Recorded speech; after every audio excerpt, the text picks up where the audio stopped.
Welcome to the Dick Morris and Doug DePiro Show, sponsored by the Patriot Gold Group. I'm sitting here preparing for the show, watching MSNBC, and they are completely misunderstanding the goal of the tariff increases that Trump is doing. It is partially to stop other nations from discriminating against us. That, of course, is true. But it's also to generate revenues from other countries, from the rest of the world, to help us balance our budget and help cut our debt. Basically, we got into this business of having a huge debt in large part because of our trade imbalance, because we let other countries export to us more than we were able to export to them. And what Trump is doing is really saying, I want to now do a surplus, not a deficit, and I want to use that money to balance the budget and avoid taxes and finance the tax cuts that I'm pushing. So he has multiple objectives here. One is to stop discrimination against American products. The second is to encourage other countries to move their manufacturing to the United States. Which is already happening now. And the third is to make sure that American producers use American-made parts as much as possible. But then also to generate revenue so that he can pay for his tax cuts without increasing taxes on Americans. And it's working very well. They've embarked on a high-speed effort to negotiate trade deals with more than 70 countries that are hoping to escape higher tariffs. And the agreements are going to be pouring in. The deals aren't likely to be fully developed free trade agreements and need to be passed by Congress. But the administration will settle for written commitments from foreign governments to make certain economic reforms, akin to a term sheet that precedes a business or a investment deal. So Trump is reaping the product, really, of his art of the deal strategy. Yeah. He began by threatening tariffs on everybody. Then he's backing down in certain sectors with certain countries at certain time frames. MSNBC keeps framing this as Trump's retreat, Trump's flip-flops, all that stuff. It's not. It's just the normal give and take of a negotiation. Right. Once he says what he's going to do, and then he says, oh, you want to make a deal? Yeah. Okay, I was going to do this Exactly. and hit you for 50 million%. Now you want to make a deal? Let's make a deal. Yeah, And the other thing that he's brilliant at is the parts, getting the buying American parts. Yep. That means guys, industries that make parts are going to have to ramp up making new parts or parts they need to build these cars that they weren't making. Right. So there's more jobs and more industry right there again. So Guy's brilliant. So he's telling other countries, basically, you can have access to our markets. You can have access to our consumers.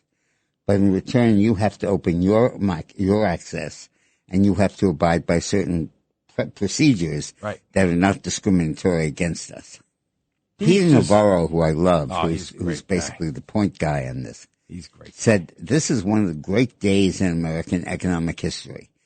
I think, we're going to call it the art of the reciprocal trade deal. And I'll tell you, all the nervous Nellies on Wall Street who try to undermine us constantly underestimate the power of the president to negotiate. What have we got here? We're at a place now where we have a broad-based 10% global tariff on. We'll negotiate over the next 90 days with all these countries coming to us. We have a great bond market selling today, and everything was fine with that. The yields look beautifully. We had broad-based participation and its trust in Trump. I mean, look, this was done in a beautiful negotiation. We put out there a set of reciprocal tariffs that reflect the crushing trade deficits we have with these countries. And as I said at the beginning, no negotiation. It's not that. It's a national emergency. But let's not forget this tariff strategy is embedded in this beautiful, huge other set of strategies, the tax cut. If Congress gets that done by August, then this idea that there'll be another recession is silly. The tax cuts, broadest based, beautiful tax cuts for the middle class, that alone will help us. And then we've got the oil prices coming down. We've got the bond market behaving well. So it's unfolding exactly the way it should. it's a beautiful thing. You go back to what Bismarck said and Mark Twain quoted, things the public should never have to see. A sausage being made and a law being passed. And the other thing they should never have to see is a trade negotiation going on. Yeah, right. As long as it happens. Because you have to start by threatening and scaring the hell out of people. And that includes your own stock exchange, your own investors, the economists, the pundits, the MSNBC types. But basically that's how you negotiate. And if you haven't begun with that predicate, you're not going to end up in the right place. The left just has to find something going on. Like, look, he's flip-flopping on the tariffs. No, he's not. That's how you negotiate. Yeah. Look what he did here. Go on. In the meantime, there's almost no inflation. Yeah, $2 billion a day, he said. Yeah, check this out. Let's do that. Yeah. We're talking, this is Trump saying, we're talking almost $2 billion a day in tariffs. And we're doing very well in making it tailored deals. Tailored. Not off the rack. These are tailored. Highly tailored deal. You know how he talks, right? To each country, yeah.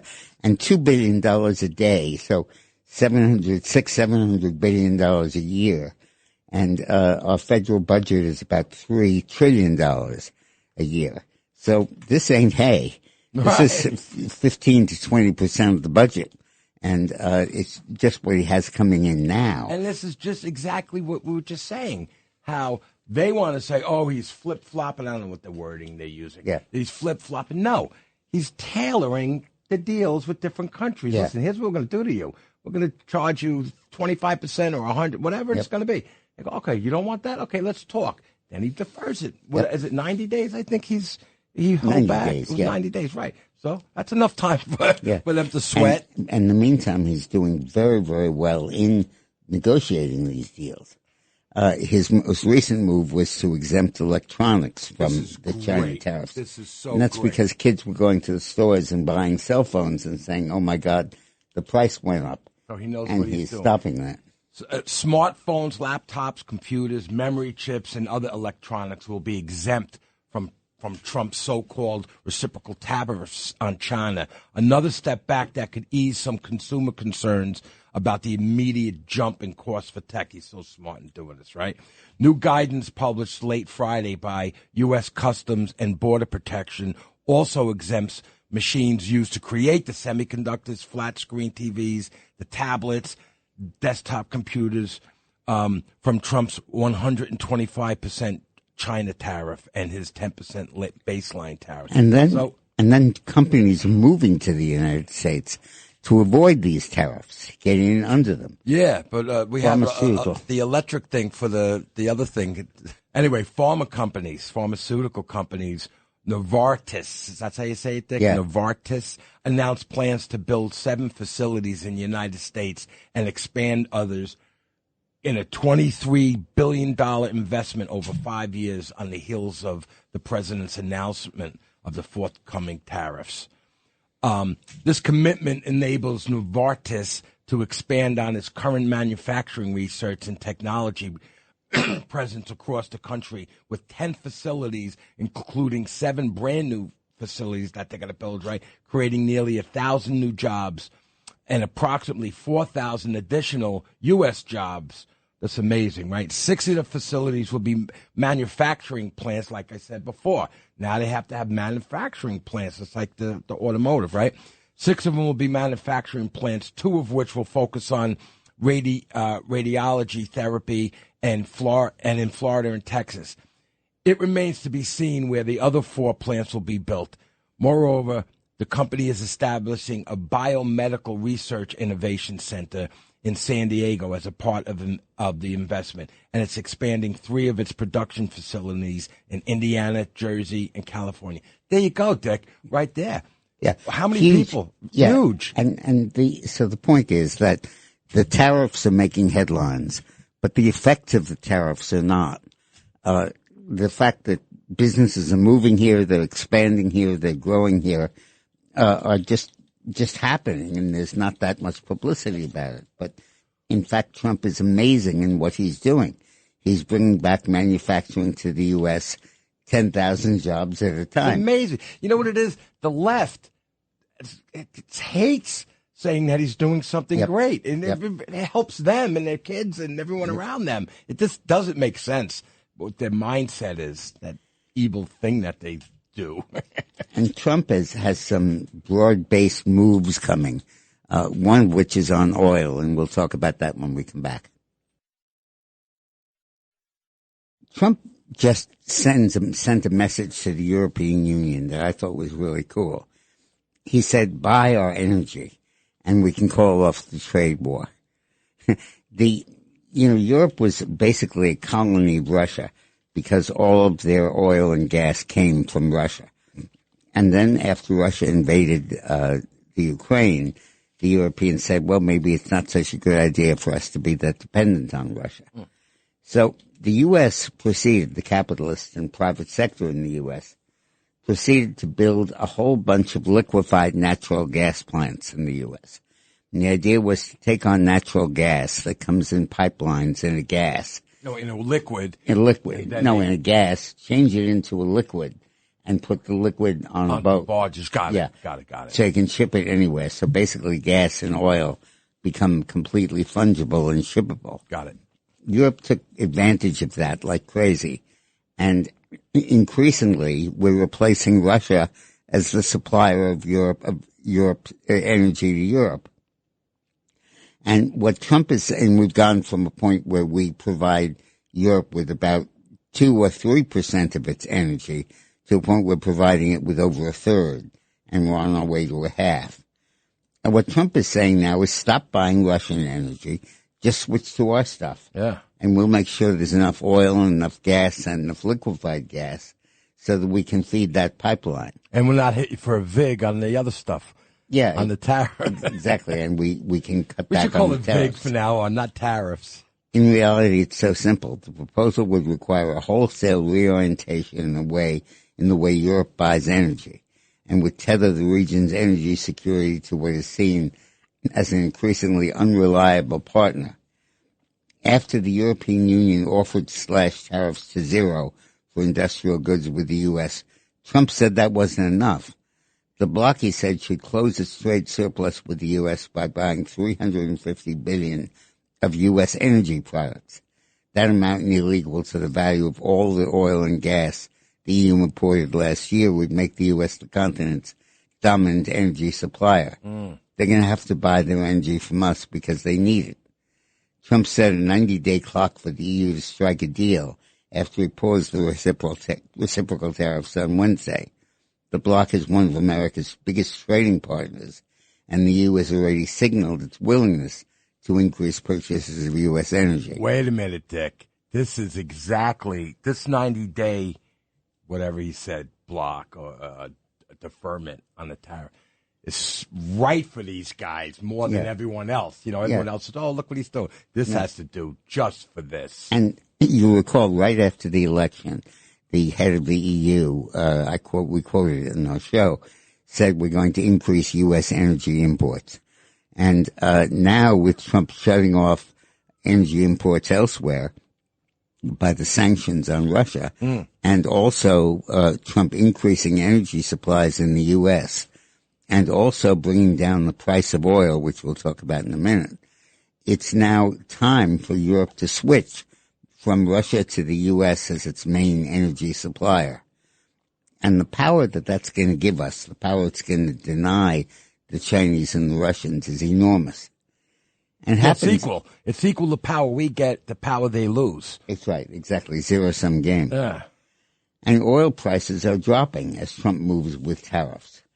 Since his April 2nd announcement of reciprocal tariffs against trade partners around the world, the price of oil has dropped from $72 a barrel to $57, a 22% drop. Wow. So it all works together. It's part of a comprehensive plan that Trump has going on. He increases energy production.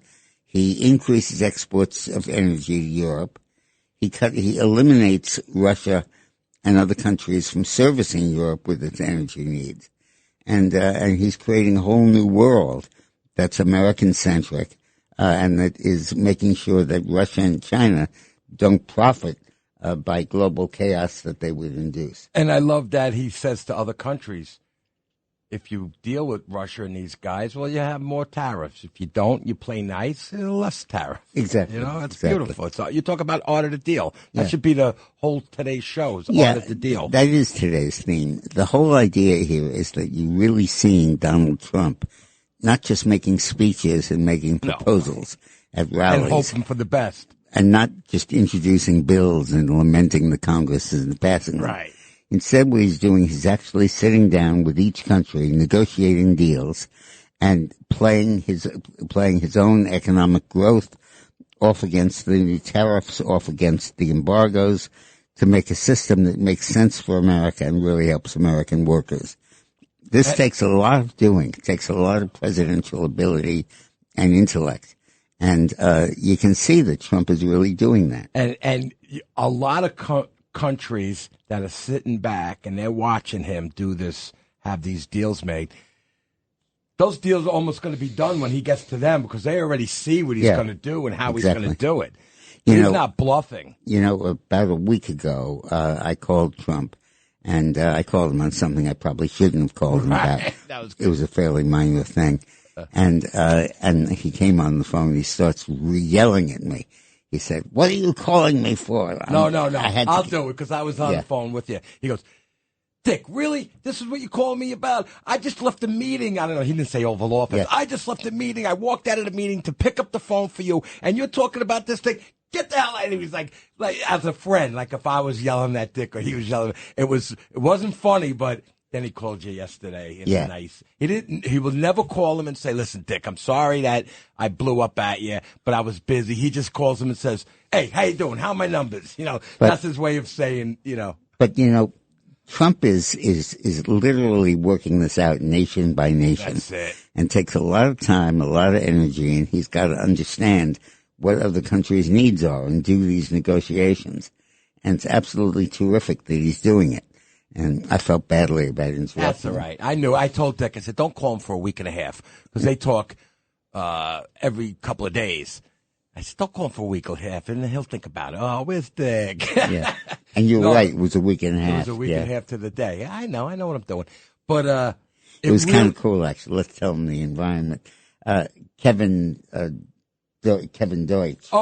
Kevin, who runs the station. Runs the show, whatever he does. He's great. Kevin calls me and says, "Listen, I'm coming to Trump Tower. Can you meet me, my family, for whatever they're doing?" I said, "Sure." So we come down and I tell Dick, I go, "Listen, Kevin's in the Whiskey Bar, which is in Trump Tower. Great place. And by the way, the food there, you would think, Trump Tower, how good can the food be?" Well, you know what? Trump makes sure the food is good. It's unbelievable. And Cammie, I love Cammie, the executive chef. She's unbelievable. I take good care of her. I tell her how much I love her, even though she's married. But anyway, so Dick comes downstairs. I meet Kevin and his family, and Dick comes downstairs, right? And as we're sitting there, and Kevin's whole family, his nephews and whomever, love the MAGA. They love Trump and the whole thing. And we're talking and they're taking pictures with Dick. And all of a sudden, Dick's phone rings and it's Trump. And he was able to say, "Guys, look at this." It was really cool. I show everybody the cell phone. That was kind of cool. I'm not impressed by that. I'm with them every day, and I talk to him also. But when Kevin's family saw it, I thought it was kind of cool. Yeah, I think you just did that. You probably had someone call with the Trump thing just so Kevin would give you a raise or something. Yeah, that's right. So, with Trump's tariffs, there comes a price, which is that China is retaliating. I'm sorry, I'm missing a story that I shouldn't miss. Which one are we going Number 8, Goldman Sachs. Goldman changes forecast. They freaked everybody out last week by saying there's a recession coming. Yeah. Well, sorry, it's not. A Goldman Sachs economist said Wednesday that a recession is no longer their base call about Trump's tariff pause. We're reversing our previous non-recession baseline forecast growth, basically saying that no recession is coming. It almost feels like they feel bad that we're doing better. Well, they misled their investors for a few days, and that's cause for feeling bad. What I was saying, though, is that China is now imposing tariffs on the U.S. to retaliate for the 145% tariff we're imposing on them. But the basic fact is that China only survives by massive exports because of its very weak domestic demand, caused by its widespread rural poverty and income inequality. This is key in understanding China. China only sells 39% of what it produces to the Chinese people itself. The other 2/3 they sell to the rest of the world. Wait, let's get this straight. So how many billions of people are there in China? 1.3. And they only sell 40% of what they produce. And they sell the other 60% to the rest of the world. That means they're producing a lot of stuff. They are, but it also means that they can't pay for what they produce. The domestic demand doesn't account for that. In the U.S., 2/3 of what we produce is sold domestically to Americans. To us, right. 1/3 is exported. So when the rest of the world raises tariffs on us, it's affecting 1/3 of our economy. But in China, it's 60% of their economy is exports. And so if it's 25% or 40% tariff. So when we raise tariffs on them, the effect is devastating. So when trade barriers like tariffs increase, it's a minor inconvenience to Americans, but it's a matter of life and death to the Chinese. It's important for us to understand that. We're insulated by a large domestic market. Mm-hmm. China's not. And growing, our insulation is growing with people coming into the U.S. to manufacture goods and car manufacturers building and parts. So that's also growing. Yeah, that's right. Hegseth, the defense secretary, issued a warning about Chinese influence in Latin America. And this was, we talked about it a couple of shows ago, where OAS, the Organization of American States, elected a guy supported by China as its Secretary General, which I thought was a big mistake. Hegseth slammed China's growing influence in the Western Hemisphere, telling a regional security conference in Panama that Beijing's control of strategic and critical infrastructure in Latin America cannot and will not stand. And a big part of this is that the U.S. moved this week to take back control of the canal. China's military presence is too large in the Western Hemisphere. Make no mistake, Beijing is investing and operating in this region for military advantage and unfair economic gain. You know, Hegseth is showing strength. The way he speaks. He's doing a very good job. And that's important. Make no mistake. You know, he's on it. Let's skip to story 12 here so you can talk about this. Panama agrees to sidetrack the Chinese influence over the canal. Excuse me. The United States is partnering with Panama as a part of effort to secure the Panama Canal and counter the Chinese Communist Party's malign influence in the region, Defense Secretary Pete Hegseth announced. The Panama Canal is a key terrain that must be secured by Panama with America and not China. At a joint conference in the Panamanian Public and Security Minister Frank Brigo, Hegseth was talking with. The era of capitulation and coercion by the communist Chinese is over, he said. U.S. warships and auxiliary ships will be able to travel first and free through the canal. That's great, isn't it? Yeah, we used first and free. And they were charging us huge fees for that, and they were letting Chinese and Russian ships by before they even looked at American ships. And now that's going to completely change. But China had concessions on both ends, didn't they? Yeah, they controlled the ports at each end of the canal for years, since Jimmy Carter gave it up. Correct? And they still have leases, so there's not everything we can do, but we can make sure that they don't use that to circumscribe access to the canal for us. Those consent, what are they? You got to go through them and pay a toll before you go through. What is it exactly? Toll is charged by the authority that runs the canal, right? So it doesn't affect that. It's a question of priorities. Right. Whose rope do we tie up first? Which ship do we wade through first? Got it. Sorry, you have to wait 3 days before you can come through. Right. Like when you go to Studio 54, there's a big line outside. Okay. You know what I mean? Okay, you could come in. The good-looking girls come in, and the guys with the you guys could come in. Come on. Now, one of the threats we're holding over China's head is that the U.S. government can control what stocks are sold on the stock exchange and on NASDAQ. Newsmax, for example, just had an IPO, and now it gets sold over the stock exchange. But the U.S. government is considering delisting Chinese stocks from American exchanges. In other words, saying that Chinese companies cannot sell their shares in America. Treasury Secretary Bessent said that delisting Chinese stocks from American exchanges is on the table. Such a move would trigger a wave of investor sell-offs and cut Chinese firms off from U.S. capital, likely forcing many to flee to Hong Kong. Bessent said, I think it's unfortunate that the Chinese actually don't want to come and negotiate because they're the worst offenders in the international trading system. They have the most imbalanced economy in the history of the modern world. And I can tell you that this escalation is a loser for them. This is Bessent, the Treasury Secretary, speaking. They have some very smart economists, academics, technicians within their bureaucracy, and they would be telling the leadership that we don't have the edge here. They're the surplus country. Their exports to the U.S. are 5 times our exports to China. They can raise their tariffs on us, but so what? Right. And the weapon we have is we can delist them from the stock exchange, and that absolutely cuts off their access to capital.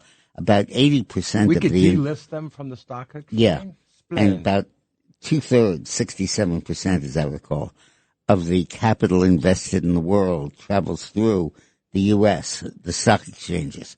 So when we tell them you can't list there, it's saying your country companies basically are not going to get access to decent capital. Wow. It's amazing to see Trump use all the power of the U.S. government to change what's been going on for decades of China ripping us off. And it's happening at lightning speed with devastating efficiency. But I don't understand, because I don't understand delisting. How do we delist them from We the tell stock the exchange? stock exchange you can't sell stock in We have Chinese that kind company. of power. We have that kind of power. Yeah, it goes over our own stock exchange. Right. Sure we do. And we say you got to delist this company, meaning that you don't sell its stock. Right. No, I get what you're saying. I didn't know And we since could do that. 2/3 of the money that's invested in the world is invested through our stock exchanges, if you're not listed on a stock exchange, you ain't getting capital. Yeah, right. I didn't realize we had that kind of power. That's beautiful. All right, we're at a break. When we come back, we'll talk about the outcome of all this, which is Trump gaining in the polling. The gains are going to start tapering off because they can't get above 100. Like I. This National Foster Care Month, Marine Toys for Tots is providing hope to children who need it most. Staff Sergeant James Caldwell, who grew up in foster care himself, shares that while handing out gifts at a Toys for Tots distribution event, a little girl looked up at him, reached into her bag, pulled out a stuffed animal and said, "Someone needs to make sure you get a toy too." That simple gesture embodies the heart of Marine Toys for Tots, ensuring every child, including those in foster care, experiences the kindness that can transform their future. Visit toysfortots.org today. Jif peanut butter. It's that Jiffing good, it doesn't really need advertising. So instead, enjoy the calming sounds of the ocean. Jif. Ooh, it's that Jiffing good. Get your Jif at Jif.com. The Dick Morris and Doug DePiro Show, sponsored by the Patriot Gold Group. You almost say it like I have a gun to your head. No. And if you don't say it, Yeah. the way you said it, the Dick Morris and the Doug DePiro, like Yeah. I'm like, you better say it when you come back on, and I'm gonna kick you in the butt.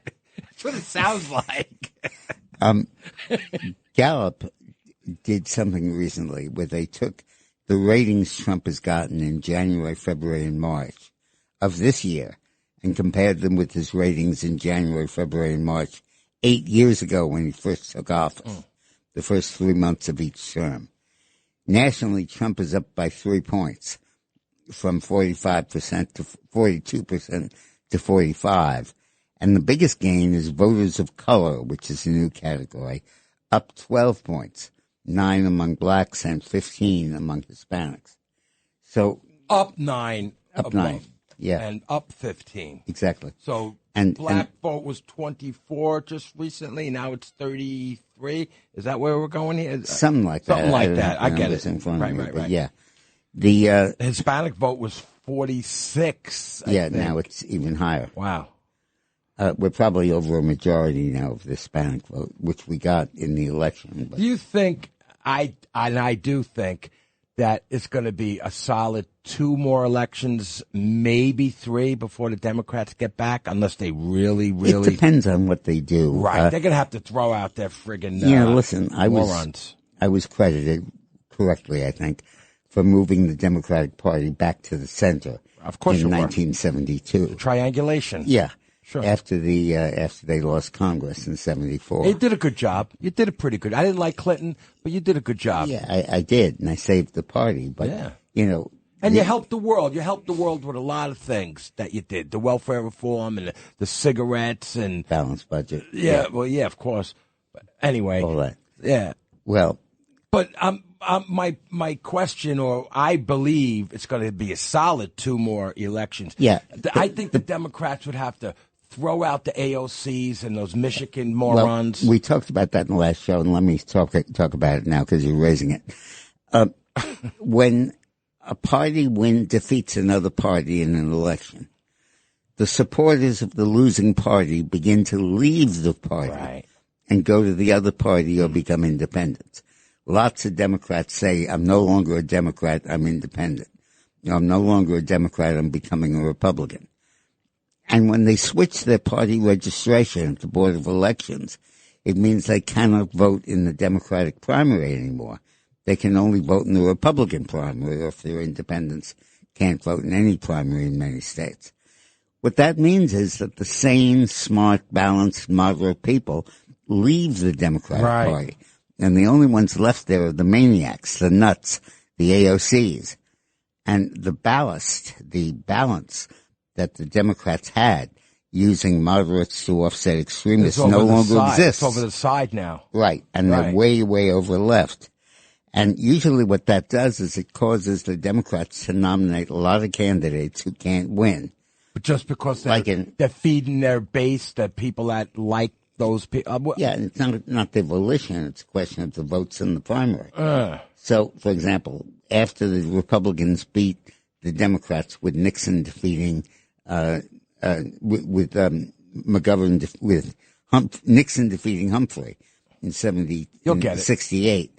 In 72, the Democrats came back and nominated McGovern. In other words, all of the moderates left the Democratic Party, and there were not enough moderates to swing the nomination for Carter, who ran, or Humphrey. Instead, they ended up nominating McGovern. Well, let me ask you he got this. clobbered. Okay, so I believe it's going to be at least 2 elections, but who knows? What do I know, right? But what about Congress and Senate? Well, it I know applies- that you usually say that it goes the other. But it applies all. But I don't think so. No, but normally there is a backlash like that. But I'm saying the underlying shift in party identification affects Congress and the president's races. The best example was 1980, when you had a very close election and Carter lost to Reagan. And then in 84, the Democrats came back and nominated Mondale.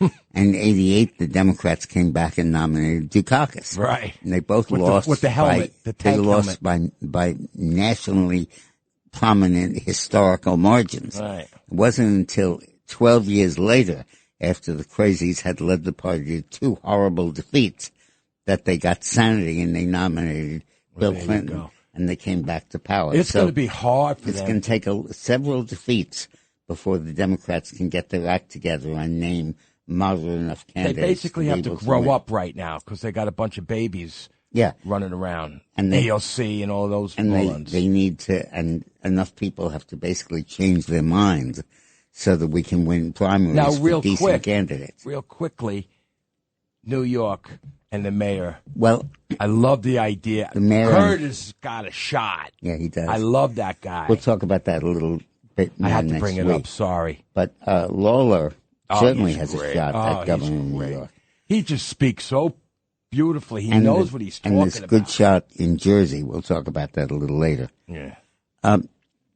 So let's talk about immigration and deportations. Yeah. The Biden administration uses parole powers to admit at least 6,300 unauthorized migrants into the U.S. who have criminal records and or appear on the government's terrorism watch list. That's unbelievable. Yeah. That's DOJ. What that is that there were so many migrants, illegal immigrants, coming in over the border. Right. And it was creating a real problem politically for Biden. So what he did was, rather than close the border, he said, you don't have to come in over the border. You can do it electronically, online. You can just enter your name and your information, and we'll issue you a visa and you can come in. And that process was called parole. And they paroled 500,000 Venezuelans and about 500,000 from other countries. Yeah, and more than 900 of them were collecting Medicaid, including 4 who were on the terrorism watch list. Can you believe that? And they must love that. What's the story? They like being here, the Democrats? So we've ended that, but it's about time. It's amazing how the whole mindset has changed the day after Trump was elected. Yeah, it's almost like I was talking to someone today about this, how the Republicans, conservative people, finally feel they have a little backing now. They could talk about Trump, and they could talk about... And companies are dropping DEI requirements. Right. Their women are no longer men are no longer allowed into women's sports. And you're seeing up and down the line major changes. And when there aren't those changes, Trump is forcing them by cutting off aid to the colleges and the universities and forcing them to make these changes. Who was there was Serena and what was the sister, the 2 tennis women that are amazing. Yeah. Well, who? Venus and Serena? Serena and Venus. I don't know which one was on whatever late show. And she said that a tennis pro, a guy, wanted to play her. And she said, I will never, and I don't know the name of the guy, he's famous too. I'll never play. He'll destroy me. And she went on to say, a woman, no way can beat a guy in tennis. He's just quicker on his feet. He's got upper Billie body. Jean King beat. That's different. That was a little different. What was his name? Bobby Riggs. Bobby Riggs, yeah. Yeah, but there was a big age difference there. And Bobby Riggs wasn't the strongest of men, and Billie Jean was one of the strongest of women. So there was I'm saying overall, probably 90%. Isn't it funny? Just think about it for a sec. That was celebrated as a tremendous victory for feminism. That. In fact, I think there's the tennis stadium or stuff named after Billie Jean King. She was great. For winning that. Yeah. Now, men are being invited into women's sports by radical, crazy women, even though it undermines the legitimacy of the woman competition and gives the scholarships and stuff to men. Quite a change. Quite a change. That was good that you brought up Billie Jean and Bobby Riggs. That was very good. When we come back, we'll talk about deportation of illegal immigrants. Bye-bye. Welcome to the Dick Morris and Doug DePiro Show, sponsored by the Patriot Gold Group. The Supreme Court has flipped on the issue of deportations. It didn't flip. The other lower courts flipped and tried to flip the law the wrong way. Right. And the Supreme Court's dragging it back and saying, the president's got control of this stuff. Does this have to do with the plane, turning the plane down, that's that part judge? of it. That's part of it. So weird. So the Supreme Court handed Trump a legal victory on Monday, allowing Trump to resume deporting alleged Venezuelan gang members under the Alien Enemies Act. The 5-4 decision lifted Judge Boasberg's temporary restraining order that blocked Trump's use of the statute, and that's where they had to turn the Tren del Agua member around. The Constitution clearly gives Congress, which means the president too, the power to deport people and to control immigration. And the lower courts had been using all sorts of crazy stuff, Democratic courts, to try to say that Trump couldn't do this. But Trump went ahead and did. and now the Supreme Court is siding with him. That's so good. It's very good. Thank God for those guys, I got to tell you. Now, at the same time, at an administrative level, the State Department is pulling the visas for students who are protesting anti-Semitism. So, bye-bye. Bye-bye. Okay. That bye-bye is for the students who were protesting. Yeah, I was looking for against Israel. Okay, bye-bye. Okay, I was looking for that, Dick. Anyway, excuse me. Hundreds of foreign students at dozens of colleges across the country have had their higher education experience turned upside down, more like higher education going to lower education, as the Trump administration has expanded its immigration crackdown beyond those involved in pro-Palestinian protests. Really? Okay, bye-bye. Yeah. I love that. International students are seeing their visas revoked for infractions as minor as traffic violations, while colleges are having to check immigration databases to find out whether their students are still allowed to be in the country. Okay, bye-bye. Ivy League universities, state schools, and community college have all been impacted as students decide whether to find legal counsel or leave the country before immigration and custom enforcements come to get him. Okay, bye-bye. And I got to stop laughing every time he does it. It's funny. An Inside Higher Ed tracker has the number of colleges and universities affected by the visa revocations at more than 80, including public and private institutions in a wide range of locations and sizes. Secretary of State Marco Rubio said last month that more than 300 students' visas have been revoked under the Trump administration, okay, with bye-bye. more coming. Okay, bye-bye. The visa revocations began at big-name schools such as Columbia University and at least targeted students who were involved in pro-Palestinian. And they should be. Yeah. If you're going to do that and back Hamas and all this other boolah. Well, you're a guest in this country. That's it. You're not. You don't have legal status here to be here. You're invited. You know what? You can go to school. We'll let you stay here, but don't go around telling us that we're practicing genocide. Right. You know, you could come to my house, right? A visitor could come to. He doesn't bring anything. I don't want you to bring anything, but don't be throwing garbage on the floor. Yeah. You know, get out. So, This is a good story about Murphy from Jersey. Yeah. The governor well, of New Jersey. let's begin with Sandra of New Jersey, who hi, asked Sandra. the same question. Hi, Sandra. Noon, Dick and Doug. Yes, I'm calling today because I can't believe that Governor Murphy is saying doesn't want to say bye-bye to all these dangerous illegals that don't belong here. And I wanted to say today, God bless Jack Cettarelli and his team, because they were the first ones to call this man out on this. I just read yesterday that there's an owner of a sushi joint in New Jersey, and it turns out he's a spy from China. Do we need people like this? And this man wants to defy the Trump administration and tell the police, oh, don't listen to ICE. Don't worry about them. Ignore them. Address your remarks in the future to the tuna in front of you. And you're going to love this story, Sandra. You're going to love it. Check this out. The acting U.S. attorney for the District of New Jersey, Alina Habba, announced that the office is investigating New Jersey Governor Phil Murphy and New Jersey Attorney General Matthew Platkin over the instructions that you're talking about right now not to cooperate with ICE. Habba said the governor has on his website, this is unbelievable, currently do's and don'ts for his local state law enforcement. The do's and the don'ts instruct them not to cooperate with illegal immigrants who have administrative warrants that have been issued by the court after due process, saying that they are no longer welcome here.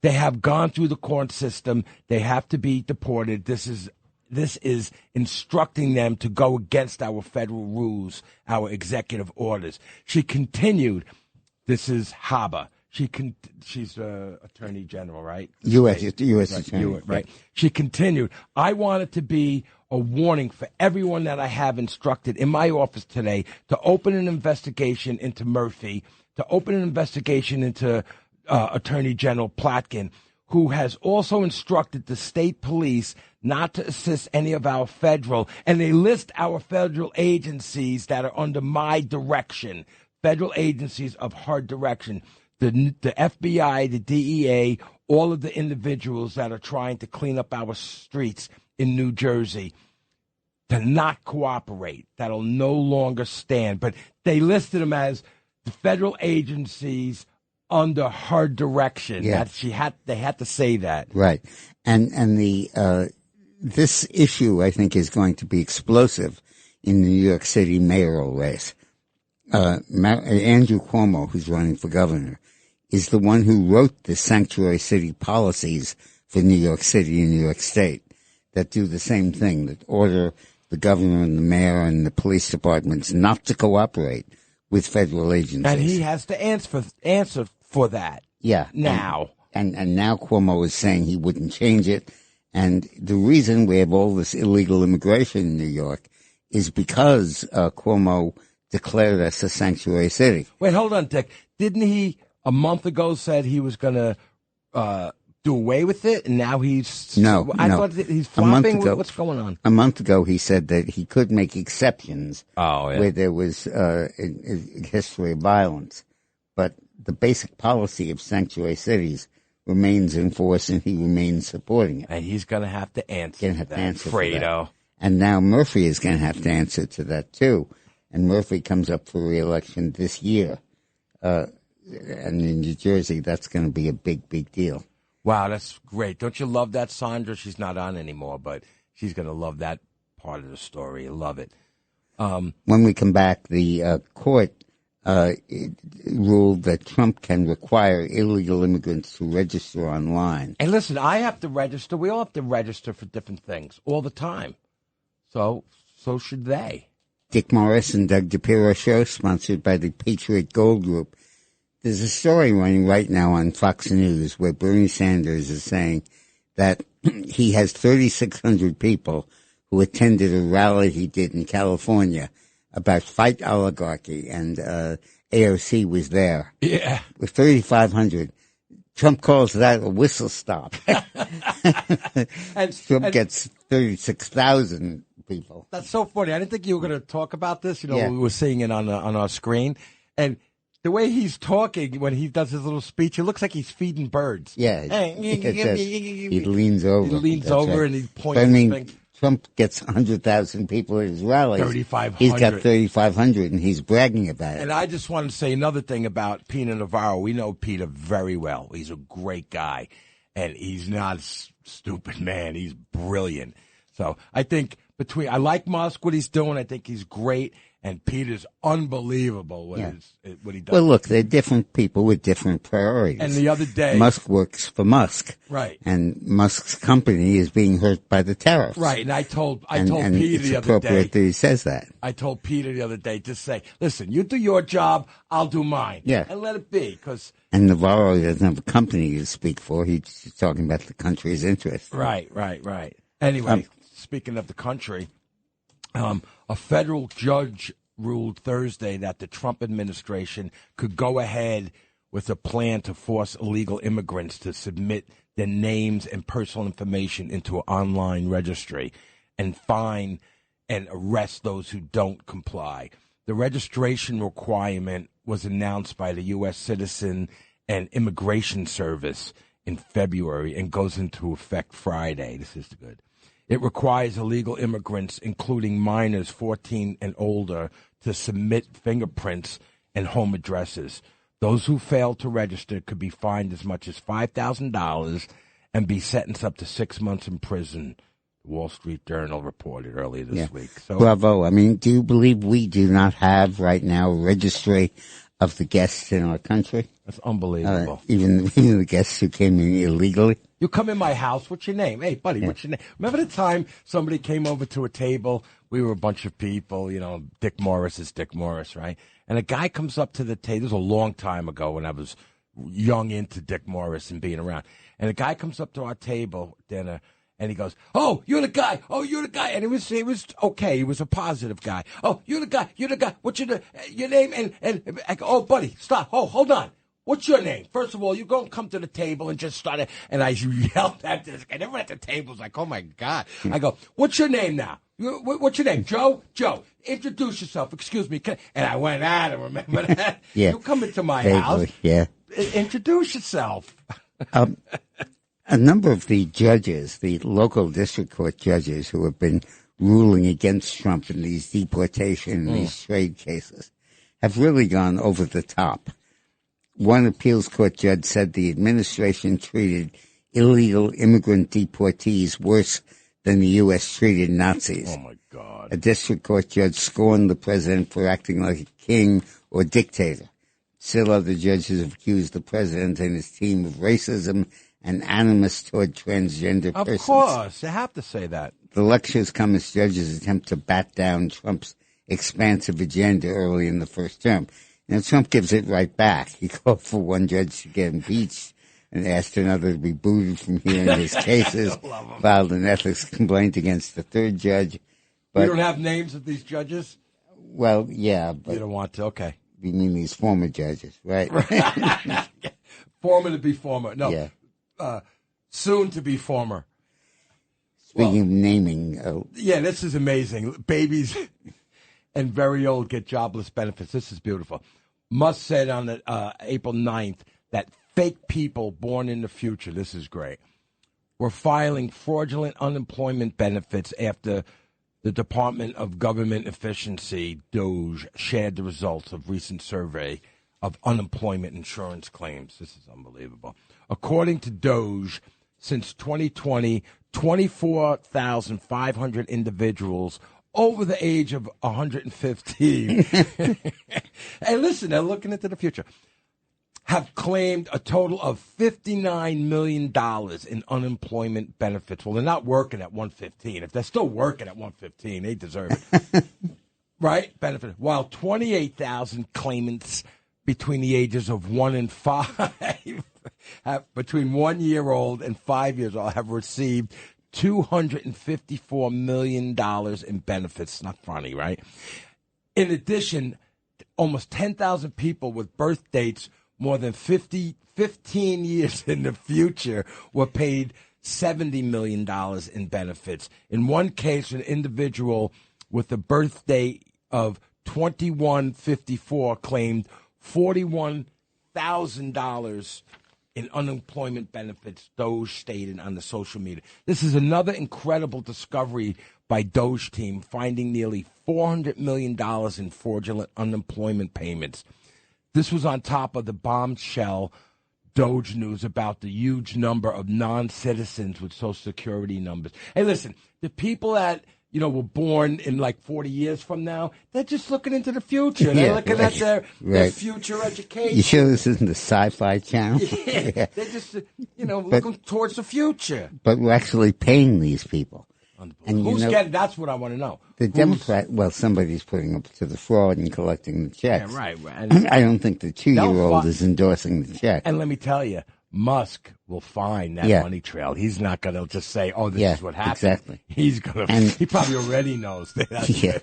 And the key thing here is that somebody made a mistake, obviously a typo, but then they got the check, they cashed the check. And they've been collecting the benefits, and we're paying for this. I don't know about somebody made a typo. Well, the Democrats always talk about don't cut Social Security, don't cut Medicare, don't cut cash transfers. Yeah, but don't cut future people either. Yeah, but so much of this is total fraud. Totally. You're not talking about real benefits to real people. You're talking about benefits to people who may exist at some point in the future. And you're talking about, $400 million in fraud. Right. That's a lot of Jack. Amazing that Musk has discovered this, and amazing that Trump let him do it. And he's going to find out who they are. He's going to at least find one or two. Now, the House passed a bill this week that limits the jurisdiction of district courts to impose national mandates. It's called the No Rogue Rulings Act. And it limits district court power to issue U.S.-wide national injunctions, instead forcing them to focus their scope on the parties directly affected in most cases. All the Republicans voted for the bill. All the Democrats voted against it. Of course they did. Trump has faced more than 15 nationwide injunctions since he took office, targeting a range of his policies, from birthright citizenship reform to anti-diversity, equity, and inclusion efforts. But these are local district court judges from Podunk who are saying this is a ruling that's going to apply to the entire 50 United States, 340 million people. And they don't have the authority to do that. What the House is doing is reining that in. Now, that bill will pass the Senate. It'll go through a filibuster, and then they'll have to negotiate it. But it's a very significant negotiation because we can't let these district courts run the country. We don't let one congressman speak for Congress. Why do we let one district court judge speak for the judiciary? Right. Now, in what is a particularly unbelievable story, radical socialists try to take over the teachers' union. Everybody wonders how we got to be so woke in America. How did the left get so much power?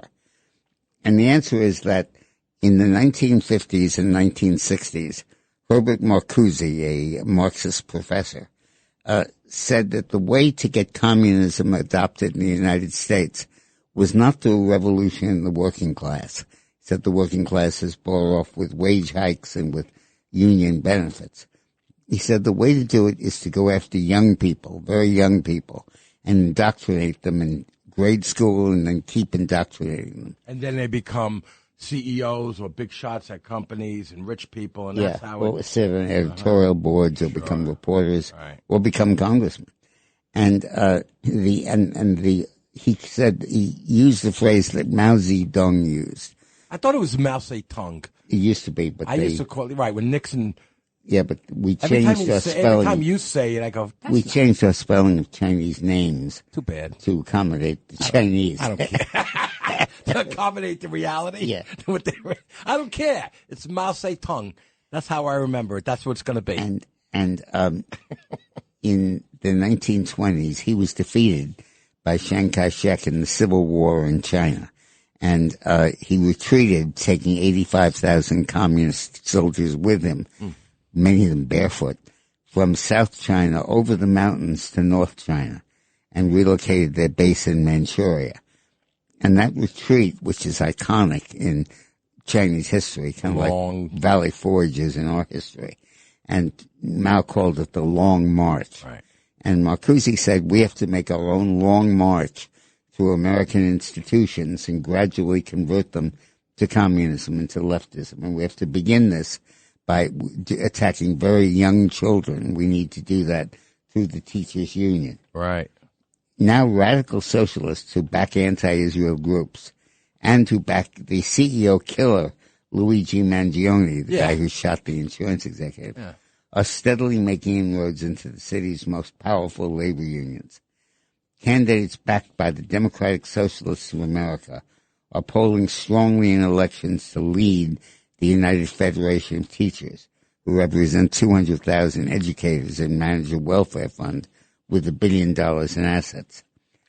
The elections will take place next month, and the progressive political movement backed Vermont Governor Bernie Sanders was behind, and Ocasio-Cortez, AOC, are working hard to try to take over these unions and make them organs of socialism in the United States. So let me ask you a question. As with Trump and the two houses, right, it looks like the local people are going to try to get their Democrats elected as much as possible to try to counter some of the conservatives. Sure they are, but this is... Explain that. Well, this is beyond that. The UFT is the main teachers union in the country. And if the left takes over the UFT, it means that teachers in the United States begin pitching socialism. Wow. And our schools become institutions to propagate the left.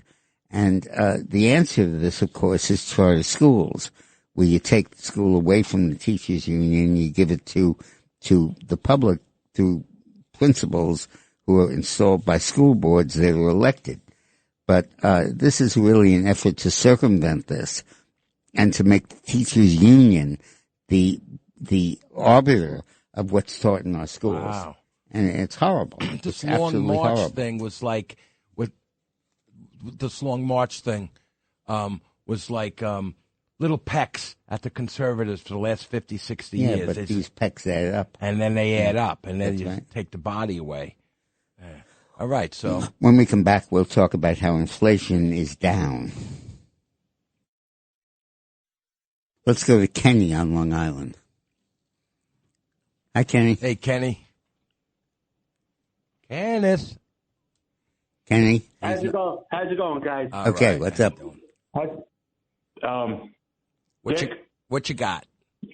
All right, what I got? First of all, we want to hear Sandra on all the shows. I'm waiting for Sandra to call a sports station. But guys, listen. The way to put down a civilization is to flood it with millions of third worlders. That's what they've done inside America. There's millions of people. The illegals are giving birth every day inside America. More millions of babies. They've changed the course of history here. Congressional districts, electoral votes, electoral counts. Yeah, but they're not doing it anymore. They're giving birth, growing older, registering, getting jobs, paying taxes, and voting Republican. We carried the Latino vote in 24, so we're making progress. But go ahead. Yeah. Oh, okay, but they're not carrying the Latino vote in California, Illinois, Right. New York. But I thought you were calling Put about out- something lie about to put natural out- coal. Did you have a question about coal and energy? About natural. People have to realize natural coal could be formed, could be turned into gasoline and jet fuel. It's one of our biggest resources here. The hard left tried to shut it down. We know Hillary's a chicken head. She went told the coal miners she's going to shut down the coal mines. Yep. Guys, listen. Remember, when it comes to the invasion, there's only two names to remember. Okay. Yeah, I mean, but Trump just reversed that on coal, and we're reopening coal plants because the EPA standards are changing dramatically. Let's go to Richard in Bayshore. Hi, Richard. Hello, Richard. There's another weapon that Trump has against Xi and the Chinese. Tulsi Gabbard released this report that Biden had suppressed about the kleptocracy of all the hierarchy of the Chinese Communist Party, all the billions that they've stolen and stashed away. Now, what she didn't say is where the money is, but I think that we know where these assets are and that Trump has the power to seize them or freeze them or whatever to control Xi's behavior. I don't think he does. Certainly if they're taken into the United States, he does. I mean, what's going on is in China, anybody who's rich either moves to the United States or sends their kids here, and certainly opens up a bank account here, at which point we could seize it. So I'll bet Trump is going to do that. I'll bet you we'll read about that. But it's good thinking, Richard. I appreciate your call. Great. So let's go to the... One thing that Sandra just texted me. She wanted to give credit. This guy brought up Sandra, so I'm afraid. She wanted to give credit to Jack Ciattarelli. I don't know if it's Ciattarelli or Ciattarelli. He's running for governor of New Jersey. That he called out Murphy first. Yeah. And he didn't. And she didn't get a chance. And he's up Thank you, this Sandra. year. So we should all remember that name, Jack Ciattarelli. I see it as Ciattarelli, but I think it's Ciattarelli. You're the 'cause Italian. CIA. Ciattarelli. You're the Italian. Yeah, Ciattarelli. I'll but- take your word for Yeah, it. but us Italians, like, my name's supposed to be De Piero. No one says De Piero. They say De Piero. Doggy De Piero. You know what I mean? In New Yorker, right? Well, where we're at. I thought Inflation dropping. oh, this is me. Oh. U.S. Consumer Price Index drops for the first time in 3 years as energy prices decline 2.4%. The latest economic report has left many so-called experts scrambling to explain what went wrong with their brains, with their predictions, After months of dire warnings about rising prices, something unexpected happened in the American economy. Financial analysts who have been predicting doom and gloom, of course they do, are now faced with a data that contradicts their forecast. Many of these same experts have been warning Americans to brace for impact, jump off a bridge, jump off a building, the whole thing, right? Liberal pundits have been particularly vocal about what they called tarifflation. That's good. Tarifflation. That's good. I like that. Indeed, they claim that President Trump's policies would send prices soaring. They insisted families would pay the price, but the numbers tell a different story. Consumer prices actually fell by 0.1% in March, according to the newly released data from the Bureau of Labor Statistics. This marks the first monthly decline in consumer prices in nearly 3 years. The Bureau of Labor Statistics on Thursday said that the Consumer Price Index, the CPI, a broad measure of how much everyday goods like gasoline, groceries, and rent costs, decreased by 0.1 in March compared with the last month, while it was up 2.4 on an annual basis. That's amazing right there. The surprising drop in consumer prices represents a significant victory for the Trump administration, which has consistently pledged to tackle the inflation that plagued American families during the previous administration. But they don't talk about the previous administration, the left. The annual inflation rate cooled to 2.4%, down substantially from 2.8 in February. Core inflation, which excludes volatile food and energy prices, rose by just 0.1% for the month. So the rise is only at 1 point, right? 0.1. This is the smallest increase since President Trump's first term. That's funny right there, too, right? This was far below economists' expectations of 0.3%. Experts are wrong again. The March inflation report delivers a stark rebuke to economic pundits who have been warning that President Trump's policies will accelerate inflation. Instead, Americans are seeing the first meaningful price relief in years. During his campaign, Trump promised, starting on day one, this is what he says, starting on day one, we will end inflation and make America affordable again to bring down the prices of all goods. Many economists scoffed, arguing that while inflation might slow, prices themselves wouldn't actually fall. That's bull. March's data proved those skeptics wrong. Not only has the rate of increase slowed, which is very important right there, right? But prices actually decreased, something many experts claim was impossible. Remember when they told us this couldn't happen? The data represents a major political victory for Trump, validating his unbelievable order-to-deal economic approach. Yep. Go figure. And while that's happening, the guy named Robert Romano, the director of Americans for Limited Is that Government, Ray Romano's brother? No, kidding. today said inflation is falling in spite of repeated embarrassing predictions by opponents of Trump's tariffs of both parties that prices would rise in response to his tariffs on Canada, Mexico, China, and the rest of the world. It simply has not happened. With inflation, the past 12 months is now at 2.4%. Of course, we need only read Milton Friedman, who taught us that inflation is always and everywhere a monetary phenomenon, with the critical factor being the money supply, which has not increased since 22, and production has not been rising after the COVID-led breakdowns. Tax rates and tariffs do not determine inflation per se. The global supply crisis has been easing, but so too has demand of American households as they've maxed out their credit. Total credit owed and securitized actually has declined by 1% in the last 12 months. Additional unemployment had already risen by 1 million before Trump took office, which is always what happens as inflation slows down along with demand, usually leading to a slowdown in the economy. Can you simplify that and give me the simple gist of it? That the left has been saying, you're increasing tariffs. Countries are going to retaliate. We're increasing our taxes on Chinese products, and they're going to increase their taxes on stuff we sell.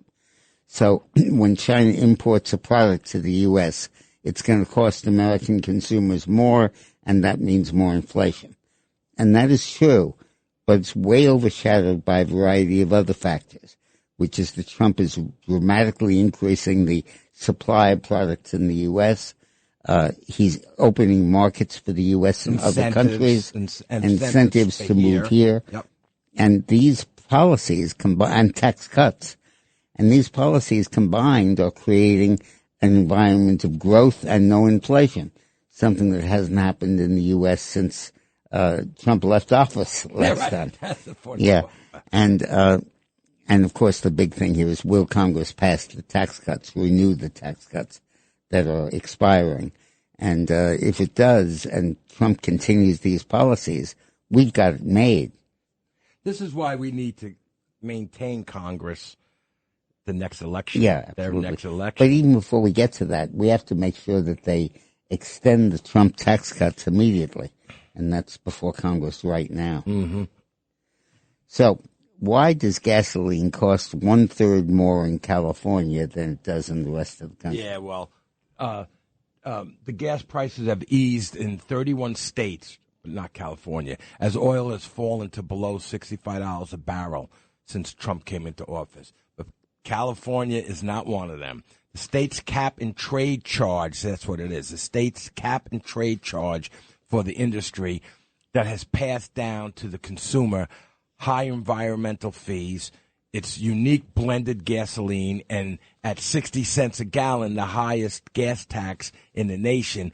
All this raises the price per gallon to an average of just about $5 a gallon, or a third higher than the national average. And if that says about average of $5, $4.85 exactly. That means in California it's $7. Yeah. You know, every time we hear an average in New York in the city, that's $4, $3.50. It's $7 where on 11th Avenue. But why don't the California voters revolt? I don't know. Why do they continue to vote in this crazy administration? Are there enough of them that think, oh, one world order and the whole world Well, will, we'll see. you know, which we used to say, you know what I'm saying? We'll see.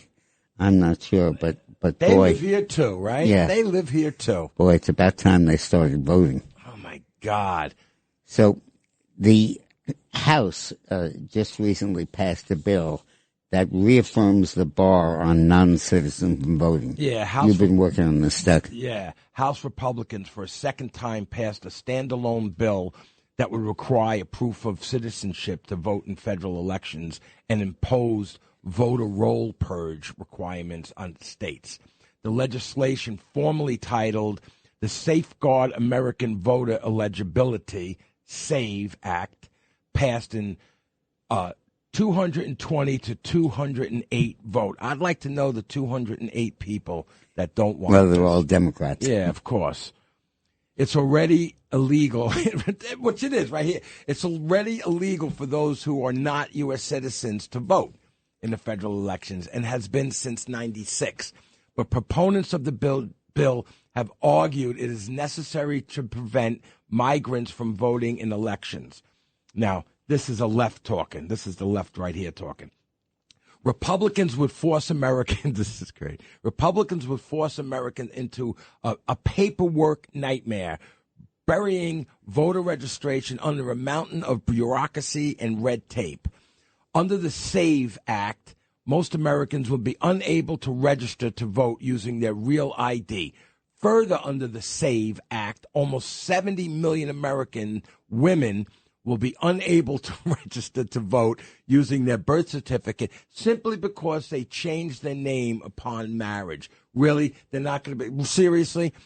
And the SAVE Act will also have a steep financial cost to American citizens because, yes, the SAVE Act does allow Americans to use passports to register to vote, but half of all Americans do not have passports, and a passport costs $130.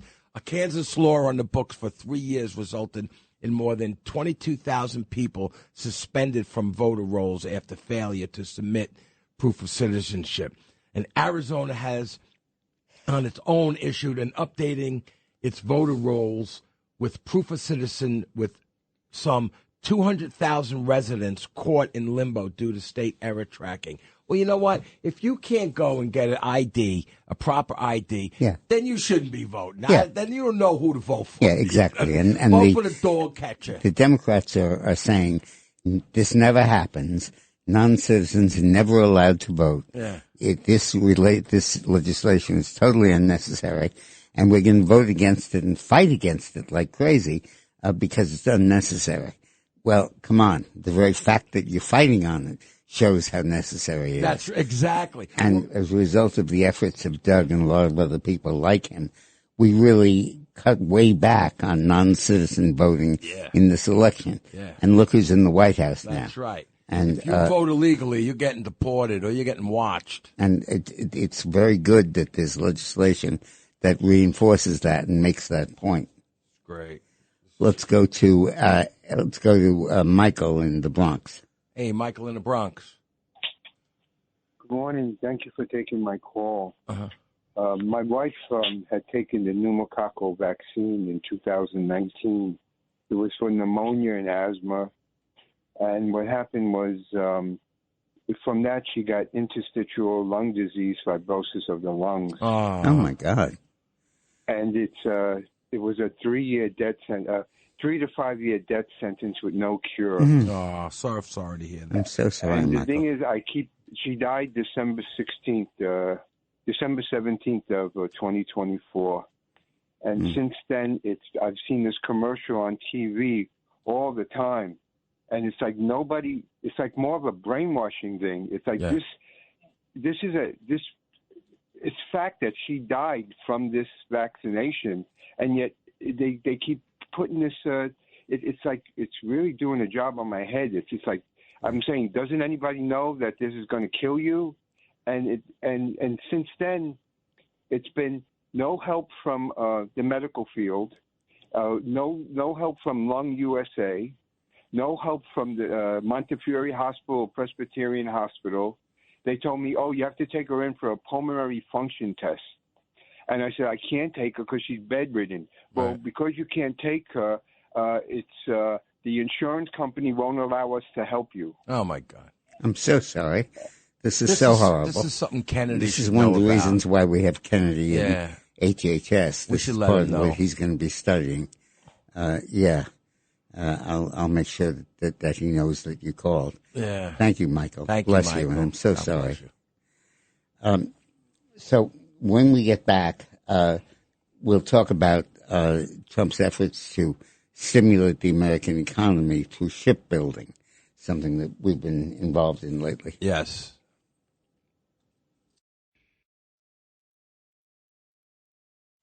You know, thank goodness we had that phone call from that was guy whose wife was killed by a vaccine. Horrible. Because the propaganda of the pharma industry and the medical industry against what Kennedy is doing and talking about the minimizing the danger of vaccines is so intense, it's so all over the place, that it's hard for people who have real life experiences to get them out to the voters, to the people.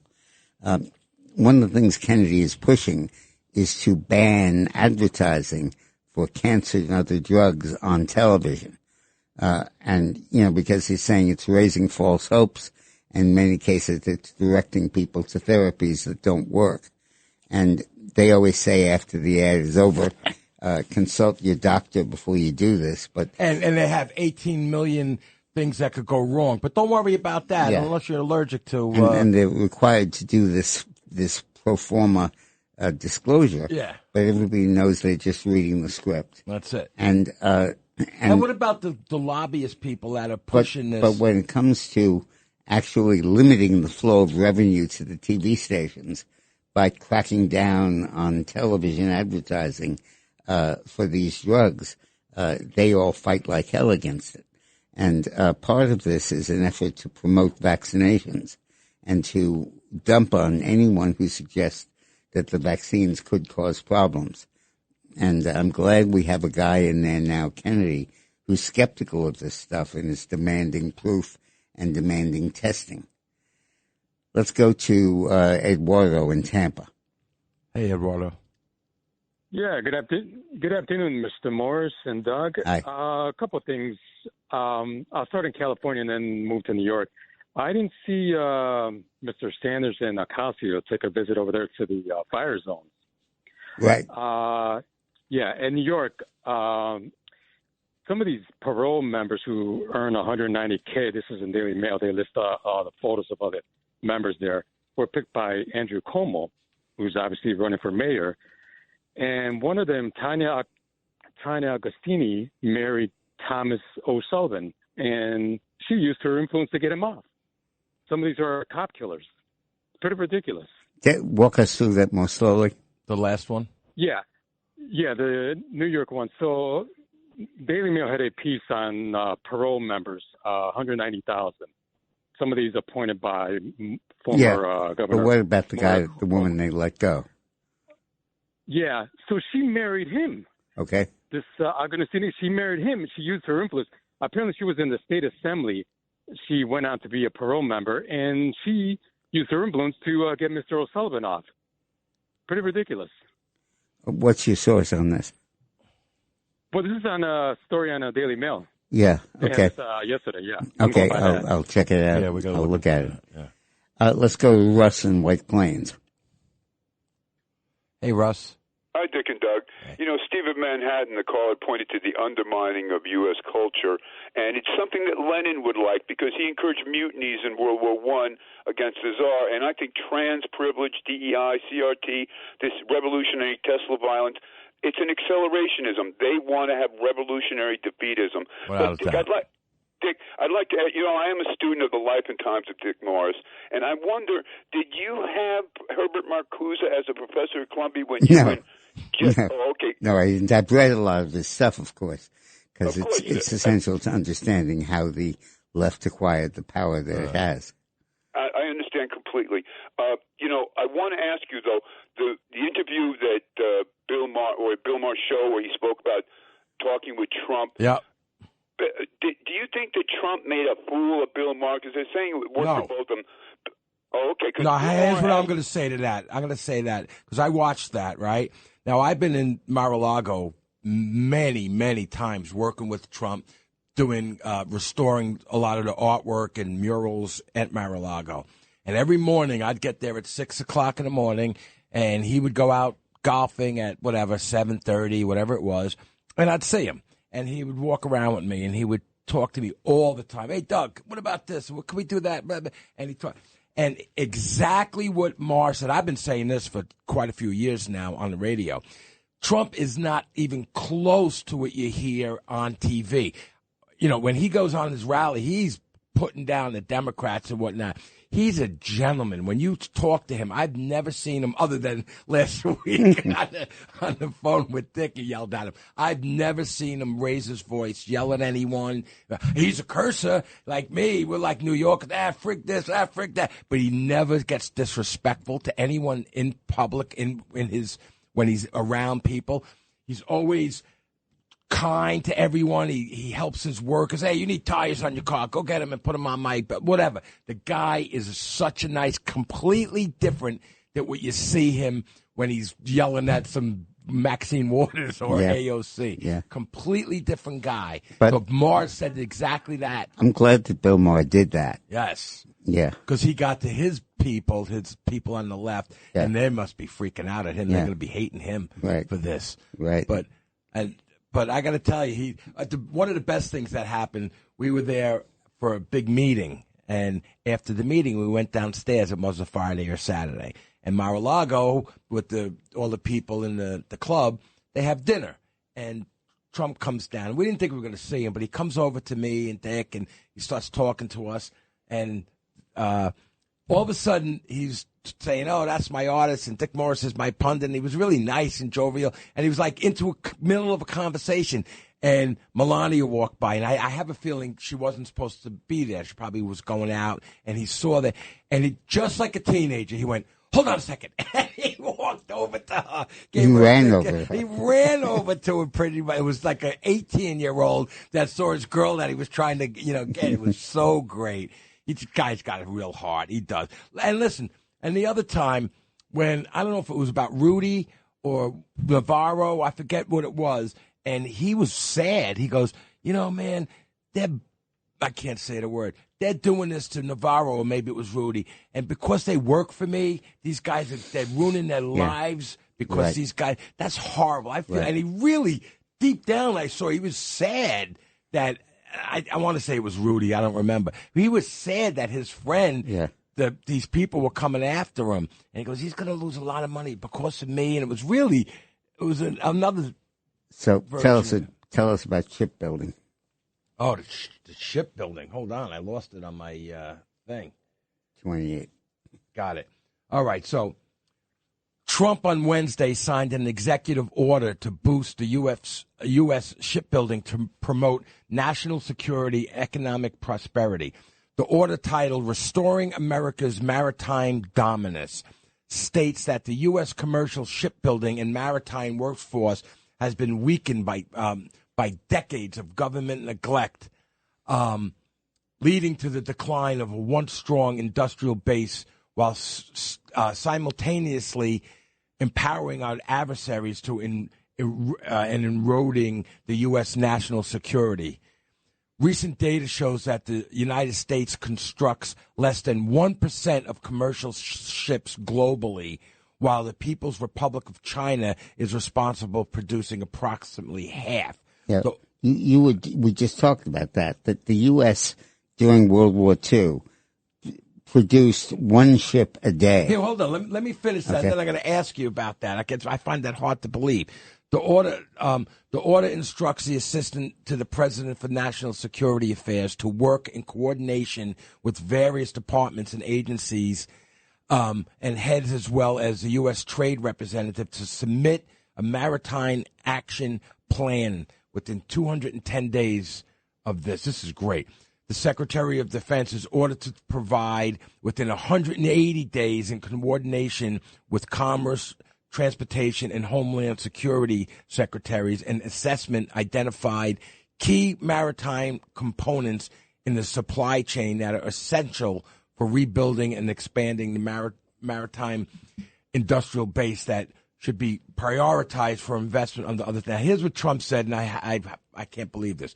Trump said at the signing Wednesday, "We were way, way behind. We used to build a ship a day, and now we don't do a ship a year practically, and we have a capacity." No way did we build a ship a day. During World War II, FDR set a national goal of dramatically expanding ship construction because of the Nazi U-boats' effectiveness in sinking them in the Atlantic. Right. And as a result of that effort, where Kennedy's father was very involved in that, we ended up producing one ship a day, literally 370 ships a year. And it was incredible. I know your mouth's open, but it should be. It was incredible. That's along with, at the time, we were producing about 6,000 airplanes a year. And Roosevelt said we'll raise that to 100,000. I can and see he raised that. it to 120,000. But here's the thing. They were building 30 ships at a time. Yeah. They weren't building one ship. Yeah, but what difference does that make? It doesn't. So they averaged out the amount of ships per day. Trump's right that we need to bring this back to the U.S. South Korea was making all of the ships, and now we need to get the U.S. doing it too. And you got the workforce that has to be housed, and we're going to deal with that, and it'll be great. This is really working out. Yep. Okay, when we come back, the Democrats in New York are pushing a racial test for traffic stops. What? To inject social justice theories, of course, prohibit the cops from conducting traffic stops for minor violations and furtherance of racial equity and public safety. Of course they are. Sponsored by the Patriot Gold Dick, Group. 1 second. I just want to say happy Palm Sunday to everyone. Oh, yeah. Right. Today is Palm Sunday. Yeah. I went to 7 o'clock mass at St. Patrick's. I love that place, right? And at 8 o'clock, walking out. And Doug told me I shook Cardinal Dolan's hand. And I was walking out, and Cardinal Dolan was going to do the 8 o'clock mass. And I said, you mean you shook his palm? You're such an idiot. That was actually funny. Yeah. That was too above the bar. That was pretty good. But anyway, it was cool I met him a couple of times years ago in different parties, whatnot. But it was kind of cool to see him right there at the door, ready to come into the St. Patrick's. Did he arrive on donkey? I got to tell you, he lost a lot of weight. He looks good. And he is a true New Yorker. And he's not from New York, He's from, I don't know where, a little out west. I don't know if somebody knows they could call. But he's not a New Yorker, and he really is like a New Yorker. Yeah. Let's go to Joseph in Fairfield. Hey, Joseph. Hello, Dick and Doc. I have a couple of points. But first, in terms of the Kings Point Academy, my son had gone there, and they were in the early 2002, and they were under disrepair. And President Trump said he's going to also they're going to bring that up because that's where they train the Merchant Marine officers to take care of the shipping. Another point in terms of the voting up here in Connecticut, they do not ask for, and I worked on the elections as assistant registrar for many years. They don't ask for proof of when they register to vote. There's no proof of citizenship. Just check a box. And I know these are diverse points, but another point with the VAERS, the reporting of the vaccines. I went to pharmacy school, St. John's. There's with the new head, I think is Dr. Bhattacharya, FDA. I think he's been approved. They can't find the files on the VAERS, the adverse effects of the mRNA, specifically mRNA so-called shots. Let me just explain that. There is a registry which you access through HHS, I think, which lists all of the adverse effects of vaccines administered in the country. And that data is very important, and I've checked it several times as a resource. Go on. Thank you. Go ahead, Joseph. Found. And hello? Yes, you're on. Yeah, and another point. I know these are all diverse. But that's good. And Dick, you can verify this. It was under HW that Putin actually in early 2002 wanted to actually become a member of NATO. That would have dissolved the whole thing. And Condoleezza Rice was the one that said no. Yeah. Is that true? Well, it is true that Putin floated that possibility, but was more satirical. It was more like, why don't you let us into NATO? It wasn't serious. And I'm glad it didn't happen. Thank you for your call, though. Thank you. Let's go to Kathy in Union County, New Jersey. Hi, Kathy.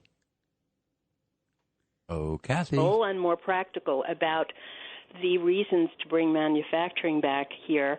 I'm hoping that we can get manufacturing of clothing and shoes and things like that fit American people. I know. And have quality to them. So that's what I'm hoping for. And it's just one more thank you to President Trump for doing this. This is so important for our country and the people that wear clothes. And also, I just wanted to say, great show, of course. But also, happy Passover, happy Easter to everyone. Yes. And I'm so hopeful, with this president. Yeah, it does. It really does. Yes. Morning again in America. Really. Right after the election, I think the whole feel of the country changed up a lot, I think. Well, one place it hasn't is Albany with the New York State Legislature, which is now advancing a bill that would inject racially biased social justice theories into law enforcement. Oh, great. Prohibiting cops from conducting traffic stops for minor violations in furtherance of racial equity and public safety. The law would include traffic stops for vehicle safety violations, such as inoperable signal lights, faulty windshield wipers, administrative violations like expired registration tags, officer safety violations such as excess window tinting, and even probable cause for DUI from detecting the smell of marijuana. Non-moving violations such as jaywalking, littering, parking infractions, and violating bike safety laws will also be included.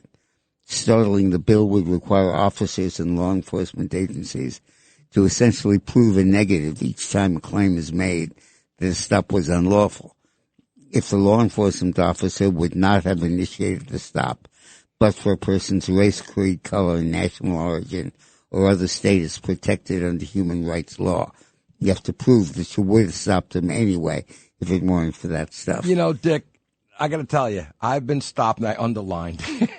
I've been stopped for signal lights, faulty windshield wipers, or the windshield had a crack in it, I'm sorry.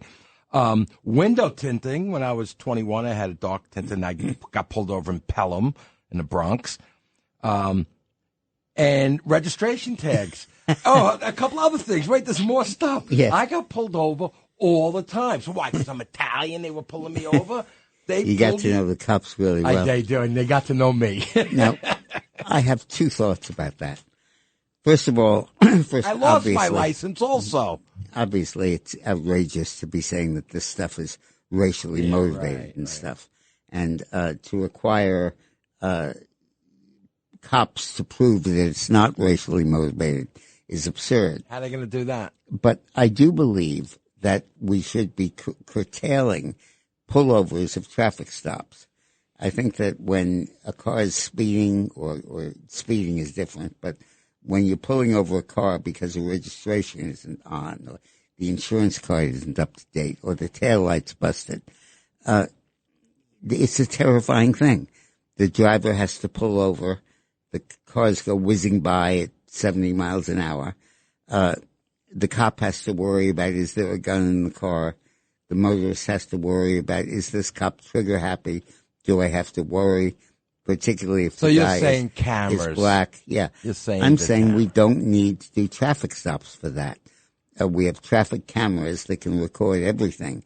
And yeah, when it's actually recklessly operating a motor vehicle or speeding, you pull them over. But if nothing else, then to get them out of the line of traffic. But when a camera can take care of it, yeah, can give you that info. I do get that. Do that and don't cause a confrontation at the side of the road. Well, listen, last week, the cop pulls over this woman, right? An older lady. She's like 80 years old, but she drove nice, right? She was good. But her taillight was out. So he comes up and she goes, officer, I'm sorry, I have a permit, full carrier's permit. Really, you have a gun? Yes, I have a gun in my right side. Really? Oh, I also have a gun in my left side. Really, ma'am? I have one underneath the seat and one in the trunk. The cop goes, ma'am, seriously, what are you so scared of? She goes, absolutely nothing. Welcome to the Dick Morris and Doug DePiro show, sponsored by the Patriot Gold Group.